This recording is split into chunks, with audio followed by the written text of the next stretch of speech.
Bonjour à tous et bienvenue à Catch Club. On se retrouve pour les news de la semaine et aujourd'hui on va parler de la New Japan, de Impact Wrestling et de la WWE. Allez c'est parti. On commence d'abord avec une news jeu vidéo car elle concerne WWE 2K. Comme vous le savez, cette année nous n'aurons pas une édition WWE 2K21, mais à la place nous aurons le droit à un jeu vraiment arcade WWE qui va s'appeler WWE 2K Battlegrounds. Et bien cette semaine, 2K a dévoilé que WWE 2K Battlegrounds sortira le 18 septembre et ce sera une sortie mondiale. Et par rapport au jeu, on a eu le droit à plusieurs infos. Déjà, il faut savoir qu'on aura le droit à un grand roster de minimum 70 catcheurs et après la sortie, le roster s'agrandira sûrement encore. On pourra sûrement acheter, télécharger les catcheurs à travers des packs. Et dans le roster, bien entendu, il y a la plupart des superstars actuels, mais on a également des légendes comme Yokozuna ou encore André le Géant, bien entendu notre légende locale. Pour ceux qui ont vu cette bande-annonce, vous avez vu cette arène qui est à l'extérieur, on peut voir un hélicoptère, un alligator, et justement 2K précise qu'on aura différents environnements qui seront tous interactifs. Donc apparemment on pourra utiliser différents éléments du décor dans nos attaques. Et comme c'est un jeu arcade, il y aura également des attaques spéciales, par exemple 2K nous cite le poing enflammé ou le souffle de glace. D'ailleurs 2K précise que la prise en main est assez facile, mais il y a également des enchaînements à apprendre qui sont plus compliqués, plus complexes. Donc le jeu s'adresse aux nouveaux joueurs, mais également aux joueurs expérimentés qui cherchent un petit peu de difficulté. Au niveau des commentaires, on aura le droit au duo Jerry Lawler et Mauro Ranallo. Et enfin, il faut savoir qu'il y aura deux versions du jeu, une version standard et une version deluxe. Sur le communiqué que j'ai vu en ligne, les prix étaient indiqués en dollars, et d'après ce communiqué, la version standard sera à 39,99$ et la version deluxe à 49,99$. Donc c'est fortement possible qu'en Europe, les prix soient 39,99€ et 49,99€. Et si vous précommandez Battlegrounds, vous aurez Edge qui vous sera offert. Donc bien entendu, je vous avoue que j'ai hâte d'être au 18 septembre. Il y aura une vidéo de présentation du jeu sur YouTube et ensuite on fera plein de lives sur Twitch pour vous présenter le jeu en détail. On enchaîne avec les news et on va démarrer avec la New Japan. Donc je vous préviens tout de suite que je vais vous donner des spoilers par rapport aux deux derniers shows de la New Japan. En effet, le week-end dernier, nous avons eu le droit à la finale de la New Japan Cup samedi, puis dimanche, nous avions le show Dominion. Et forcément, je vais m'intéresser aux gros faits marquants du week-end. Lors de la finale de la New Japan Cup samedi, nous avions Kazuchika Okada contre Evil. Okada fait partie d'un clan qui s'appelle Chaos et Evil fait partie d'un clan qui s'appelle LIJ ou LIJ, Los Ingobernables de Japón. Et bien entendu, le leader du clan de Evil n'est nul autre que Tetsuya Naito, qui est actuellement le champion du monde poids lourd et le champion intercontinental de la New Japan. Et durant la finale entre Okada et Evil samedi, nous avons eu le droit à des interventions des membres du Bullet Club. En effet, Gedo puis Yujiro Takahashi sont intervenus pour attaquer Kazuchika Okada. Et à côté de ça, on a Evil qui a utilisé des tactiques de heal, notamment en portant des low blows à Okada, puis Evil a porté son finisher pour la victoire. Donc Evil remporte la finale de la New Japan Cup, ce qui signifie que le lendemain à Dominion, il va affronter son leader Tetsuya Naito pour le titre mondial et le titre intercontinental. Donc après sa victoire face à Okada samedi, Evil est dans le ring, il est en train de fêter et Tetsuya Naito le rejoint dans le ring pour fêter avec lui. Donc Tetsuya Naito lève son poing en l'air pour faire le salut des membres de Los Ingobernables et Evil lève également son poing, mais au dernier moment, il transforme son poing en Too Sweet. Le Too Sweet qui bien entendu est actuellement le signe du Bullet Club. Et là, on comprend tout de suite ce qui se passe. Evil vient de trahir Tetsuya Naito. Il l'attaque et il rejoint le Bullet Club. Et le lendemain, lors de New Japan Dominion, nous avons le droit à Evil contre Naito lors du main event. Et ça démarre tout de suite très bien parce que Evil fait son entrée avec un style différent. Habituellement, il a les cheveux attachés, mais là, il les avait lâchés. Il avait également une autre tenue de combat. Et en général, en fait, c'est comme si Evil avait totalement changé en 24 heures, comme s'il était un nouvel homme. Lors du main event, encore une fois, on a eu le droit à des interventions. Et à un moment, on a Bushi qui arrive. Bushi qui fait partie de Los Ingobernables. Donc on pense qu'il est là pour soutenir Naito. Mais en fait, il attaque également Naito. Derrière, encore une fois, Evil porte un low blow à Naito, puis il porte son finisher pour la victoire. Donc Evil est le nouveau double champion de la New Japan, champion du monde, champion intercontinental, et surtout le nouveau leader du Bullet Club. Et à côté de ça, pour ajouter une dernière surprise, après le match, Bushi enlève son masque et on découvre en fait qu'il ne s'agissait pas du tout du vrai Bushi, mais il s'agit de Dick Togo, une légende également du catch japonais, qui rejoint apparemment également le Bullet Club et qui est le nouveau pote de Evil. Donc voilà, pour toutes les personnes qui ne suivent pas la New Japan, je vous conseille potentiellement de vous lancer maintenant car on se lance dans un nouveau chapitre post-coronavirus. La New Japan a décidé de faire bouger les choses et honnêtement c'est vraiment passionnant. On continue avec une deuxième news qui concerne New Japan et qui concerne l'un de mes catcheurs préférés de la fédération.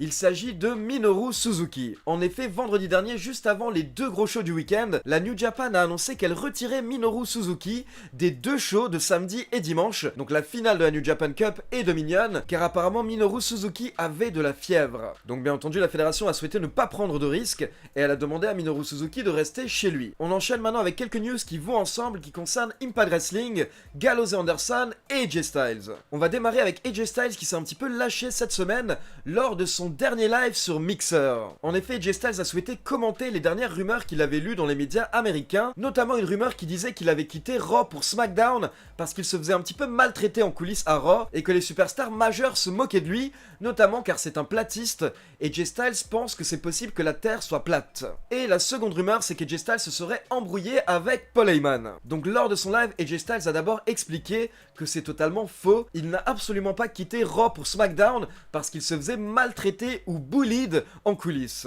AJ Styles explique qu'il est un homme, c'est un adulte, et s'il avait eu des problèmes en coulisses, il aurait réglé ça comme un grand. Par contre, concernant la deuxième rumeur sur Paul Heyman, AJ Styles dit simplement que Paul Heyman est un gros menteur. Donc on peut voir qu'apparemment AJ Styles en veut à Paul Heyman, car Paul Heyman lui aurait menti, mais AJ Styles n'a pas donné plus de détails.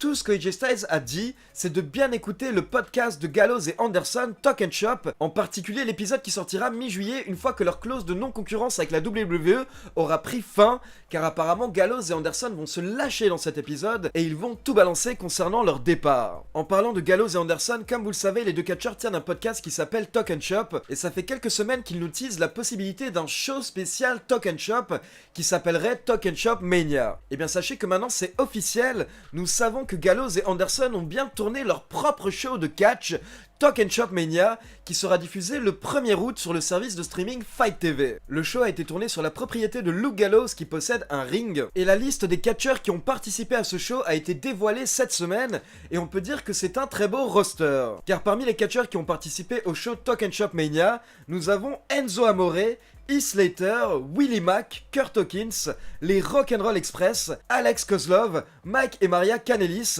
Chavo Guerrero, le vice-président exécutif de Impact Scott D'Amore, Johnny Swinger, Teddy Long, Tyson Dean, Jeff Lewis Neal, le Ravens Flock, donc Sick Boy, Lodi, Reese et Scotty Riggs, et enfin D'Lo Brown. Donc là vous avez un petit peu de tout, vous avez des jeunes talents, vous avez des légendes, et surtout vous avez des catcheurs de Impact Wrestling, notamment Willie Mack, Johnny Swinger et le vice-président de la fédération, Scott D'Amore. Donc ça semble clairement être une confirmation que Luke Gallows et Karl Anderson ont bien signé avec Impact Wrestling, et apparemment Impact les aurait même aidés à produire Talk and Shop Mania. Et dernière petite information par rapport à ce show, Karl Anderson a posté un petit extrait sur ses réseaux sociaux, et on peut voir une sorte de décor qui ressemble un petit peu au Boneyard Match, car en fait lors de Talk and Shop Mania, il va y avoir une version un petit peu parodie du Boneyard Match, et Gallows et Anderson l'ont appelé le Boner Match. Donc je vous laisse chercher par vous-même ce que signifie Boner. Gallows et Anderson devraient également reprendre leurs personnages de Southpaw Wrestling, c'est-à-dire Chad Too Bad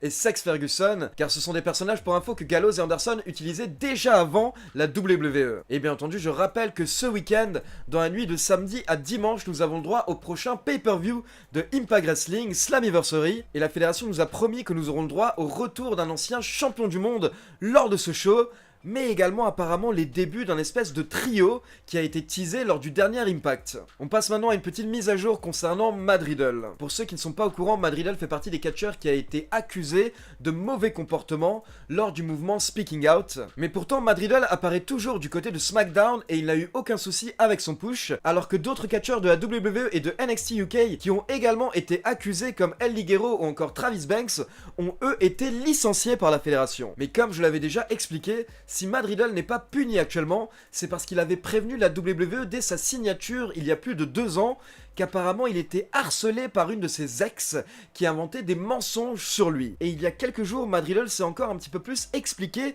lors d'une interview. Voici ce que Matt Riddle a déclaré. « Je n'ai jamais agressé sexuellement qui que ce soit dans ma vie, que ce soit une femme ou un homme. » Puis Matt Riddle s'adresse directement à son accusatrice qui s'appelle Samantha Tavel. Et Matt Riddle continue en disant « Cette histoire à propos d'un voyage dans un van où je t'ai forcé à faire des choses est totalement fausse. » Par contre, lors de cette interview, Matt Riddle admet qu'il a bien trompé sa femme, il a bien eu une relation avec cette Samantha Tavel. Matt Riddle ne le nie pas, mais il explique qu'au bout d'un moment, il a commencé à se sentir déprimé, car il comprenait que c'était mal ce qu'il faisait, et il en avait marre de mentir à sa femme et à ses amis. Donc apparemment, Matt Riddle avait tout avoué à l'époque à sa femme, et sa femme l'a pardonné. Puis par la suite, Matt Riddle avait bloqué Samantha Tavel, il avait essayé de ne plus rentrer en contact avec elle, mais depuis, selon Matt Riddle, cette personne le harcèle. Donc Matt Riddle répète qu'il est innocent, et que cette personne souhaite simplement détruire sa carrière par jalousie. On enchaîne maintenant avec une mise à jour concernant Charlotte Flair, car comme je vous en avais parlé récemment, Charlotte Flair doit faire une petite pause afin de se faire opérer. Et Charlotte Flair a décidé de s'expliquer hier soir,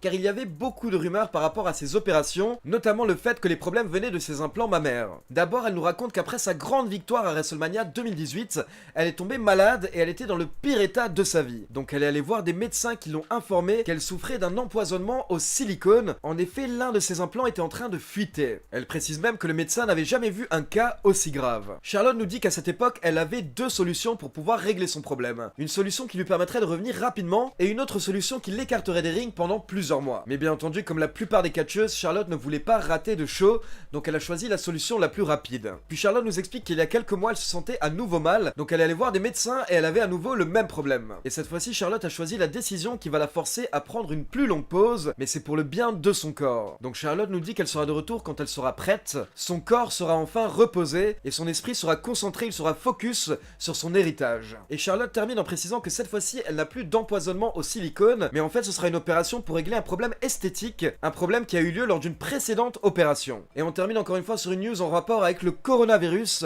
et cette fois-ci on va parler de la famille Roussev. Car il y a moins de 24 heures, c'est-à-dire dimanche dernier, Roussev a annoncé qu'il était également infecté par le Covid-19. Roussev a expliqué qu'il venait de recevoir un coup de fil des médecins qui lui ont expliqué la situation, et au final ça ne l'a pas tellement étonné, car ça faisait quelques jours en fait qu'il ne sentait plus rien, et qu'il n'avait plus vraiment de goût non plus. Et ça fait partie de la liste des symptômes du Covid-19. Mais Roussev a gardé le moral et il a tenu à préciser qu'il se sentait bien. Par contre il était un petit peu triste comme il ne sentait plus rien et qu'il n'avait plus de goût, car il explique qu'il adore manger. Et bien entendu maintenant beaucoup de personnes se posent des questions par rapport à Lana, car pour rappel, Roussev est marié à Lana, donc un petit peu comme la situation pour Jon Moxley et Renee Young, maintenant tout le monde suppose que Lana risque également d'être infectée. Mais pour info il faut savoir que justement concernant Renee Young et Jon Moxley, Renee Young a bien eu le Covid-19, mais par contre jusqu'à présent Jon Moxley a apparemment passé 3 tests du Covid-19 et il est négatif. Donc qui sait, peut-être que Jon Moxley va l'éviter, et peut-être que Lana va également l'éviter. Par contre c'était clairement une semaine difficile pour Lana cette semaine, car outre son mari qui est infecté, Lana nous avait également prévenu sur Twitter quelques jours auparavant que sa mère et son père étaient tous les deux infectés, mais depuis Lana nous a tenus au courant et apparemment ses parents vont légèrement mieux, en tout cas leur état s'améliore. Donc bien entendu encore une fois on souhaite un bon rétablissement à Roussev et à toute la famille de Lana. Et pour finir j'ai oublié de le mentionner en début d'émission, donc une autre news qui fera plaisir aux fans français.